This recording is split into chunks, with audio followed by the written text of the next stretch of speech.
Bienvenue Laïque Salétain vous invite à intercéder auprès de la Belle Dame tous les 19 de chaque mois.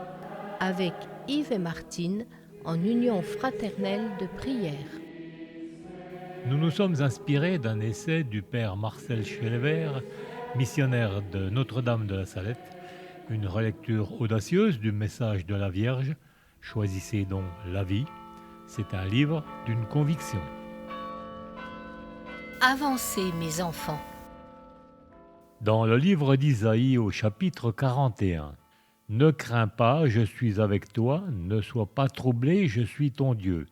Je t'affermis, oui, je t'aide, je te soutiens de ma main victorieuse. » Dans l'Évangile selon saint Matthieu au chapitre 13, il parlait encore lorsqu'une nuée lumineuse les couvrit de son ombre, et voici que dans la nuée une voix disait « Celui-ci est mon Fils bien-aimé en qui je trouve ma joie, écoutez-le. » Quand ils entendirent cela, les disciples tombèrent face contre terre et furent saisis d'une grande crainte.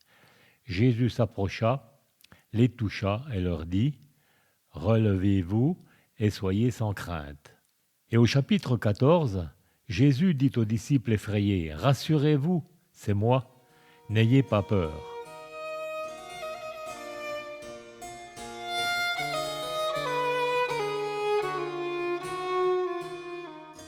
Qui d'autre que Marie aurait fait confiance à Maximin et à Mélanie pour remplir la lourde mission de transmettre son message à tout son peuple. Eux qui n'étaient pas allés ni à l'école ni au catéchisme, et si c'était justement à cause de leur précarité qu'ils ont été choisis. Il n'y a là rien d'étonnant pour qui connaît un tant soit peu la révélation biblique. Dieu ne regarde pas comme les hommes.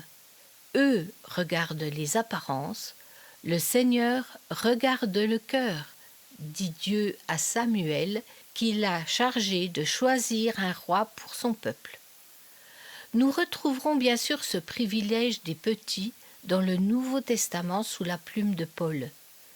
Vous qui avez été appelés par Dieu, regardez bien parmi vous. Il n'y a pas beaucoup de sages aux yeux des hommes.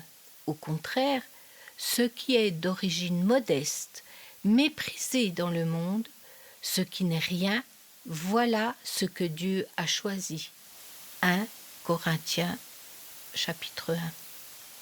Ceux qui sont sceptiques sur la réalité de l'apparition de la Salette trouveront sans doute trop facile de s'appuyer ainsi sur ces textes de l'Écriture, d'autant que Maximin et Mélanie ne furent pas canonisés. Néanmoins, des auditeurs innombrables ont accueilli la parole de ces deux enfants, et l'Église a jugé qu'ils ne furent ni trompeurs ni trompés. Dès qu'il s'agissait du message, ils stupéfiaient leurs interlocuteurs par leur sagacité et leur capacité à déjouer les pièges les plus subtils. On peut mentionner la fidélité de l'une et de l'autre dans le témoignage rendu à la Belle Dame.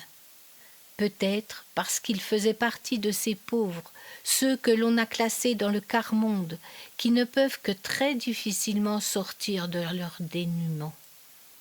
Heureux vous les pauvres, le royaume de Dieu est à vous.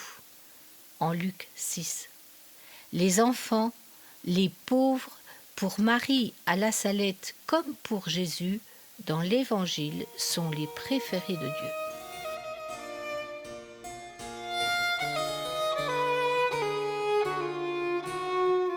Le défi intention de prière que le Saint-Père nous confie pour ce mois. Prions pour les prêtres qui traversent des moments de crise dans leur vocation, afin qu'ils trouvent l'accompagnement nécessaire et que les communautés les soutiennent avec compréhension et prière. Marie à la Salette, tu pleures sur notre monde d'aujourd'hui. Les chaînes sur tes épaules supportent le poids de nos difficultés. Sur la croix de ta poitrine, le marteau témoigne de notre violence et les tenailles de notre repentir. Les roses qui noient tes pieds affirment ta tendresse. Notre-Dame de la Salette, réconciliatrice des pécheurs, priez sans cesse pour nous qui avons recours à vous.